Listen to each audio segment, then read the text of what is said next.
Shalom saudara-saudara, salam jumpa kembali dalam kasih Tuhan kita Yesus Kristus. Saya punya channel baru dan channel ini khusus untuk renungan dan cover lagu rohani. Saudara-saudara bisa mengikutinya di channel Vejo World. Nanti saya akan berikan link di deskripsi video ini. Tuhan memberkati kita semua. Shalom.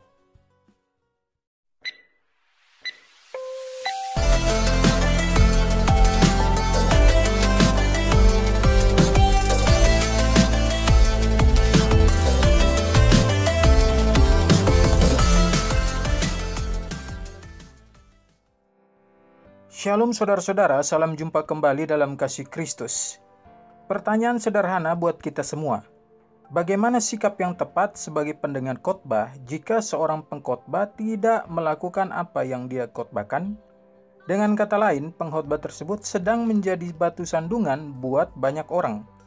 Sebagai pendengar khotbah atau katakanlah sebagai jemaat, ada beberapa poin penting yang harus kita pahami dengan baik. Yang pertama, tidak ada manusia yang sempurna selain Yesus.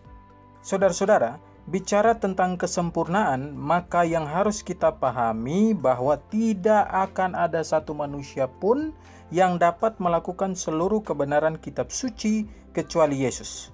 Ini artinya bahwa seorang pengkhotbah pun pasti tidak akan bisa melakukan seluruh kebenaran kitab suci dengan sempurna.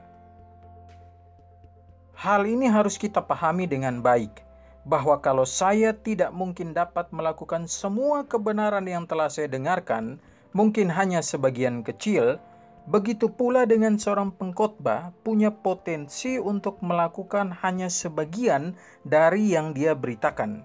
Jadi baik antara pengkhotbah dan pendengar khotbah, keduanya berpotensi untuk tidak bisa melakukan seluruh kebenaran secara sempurna yang telah disampaikan atau didengarkan.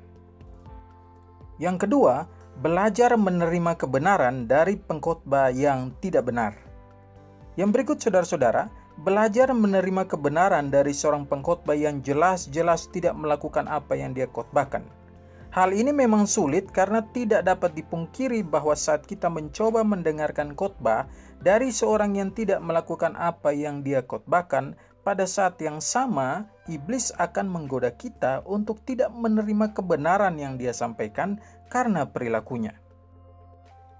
Buat saya, saat seorang pencuri mengajarkan kepada anaknya untuk tidak mencuri karena mencuri itu merugikan orang lain, ini adalah kebenaran yang harus diterima. Tidak boleh mencuri karena mencuri itu tidak baik, itu ajaran baik. Ajaran ini tidak boleh menjadi tidak baik di mata kita karena yang menyampaikannya adalah seorang pencuri.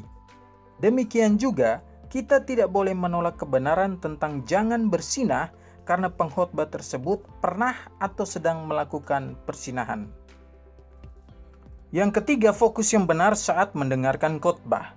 Saudara-saudara, jika seorang pengkhotbah jatuh dalam dosa, contohnya persinahan, lalu kita menolak apa yang dia katakan menyangkut kebenaran tentang jangan bersinah, ini membuktikan bahwa fokus kita dalam mendengarkan khotbah salah, karena fokus kita bukan pada apa yang disampaikan, tapi kepada siapa yang menyampaikan. Fokus yang benar adalah kebenaran tentang apapun yang saya dengarkan dari seorang pengkhotbah yang tidak melakukan apa yang dia khotbahkan, itu harus saya terima. Khotbah yang saya dengarkan tidak boleh saya gunakan untuk mengukur kembali pengkhotbah tersebut. Bahwa kebenaran yang saya dengarkan itu semua untuk membentuk hidup saya dan bukan untuk orang lain. Jika Anda mendengarkan khotbah tentang bahaya persinahan dari seorang pengkhotbah yang pernah jatuh dalam persinahan, sedangkan Anda sendiri tidak pernah melakukan persinahan, maka sebenarnya khotbah itu bersifat peringatan agar Anda waspada sehingga tidak jatuh dalam persinahan di kemudian hari. Jadi berpikirlah bahwa semua nasihat tentang kebenaran yang saya dengarkan dalam khotbah itu ditujukan pada saya dan bukan kepada orang lain. Inilah fokus yang tepat. Saudara-saudara, seorang pengkhotbah itu tidak selalu lebih benar, lebih bijak, lebih kudus, lebih taat dari pendengar khotbah atau jemaat. Jadi kemungkinan mereka akan jatuh dan menjadi batu sandungan itu bisa saja terjadi. Memang sebagai seorang pengkhotbah akan selalu dituntut lebih. Dituntut untuk melakukan kebenaran terlebih dahulu. Tapi jangan lupakan ini, bahwa mereka juga manusia biasa yang berpotensi melakukan kesalahan. Kesimpulannya adalah, melakukan kebenaran tidak boleh bergantung kepada pengkhotbah. Apakah dia yang menyampaikan kebenaran sudah lebih dahulu melakukannya atau tidak?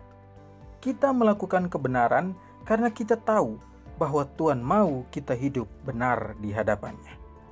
Tuhan memberkati kita semua.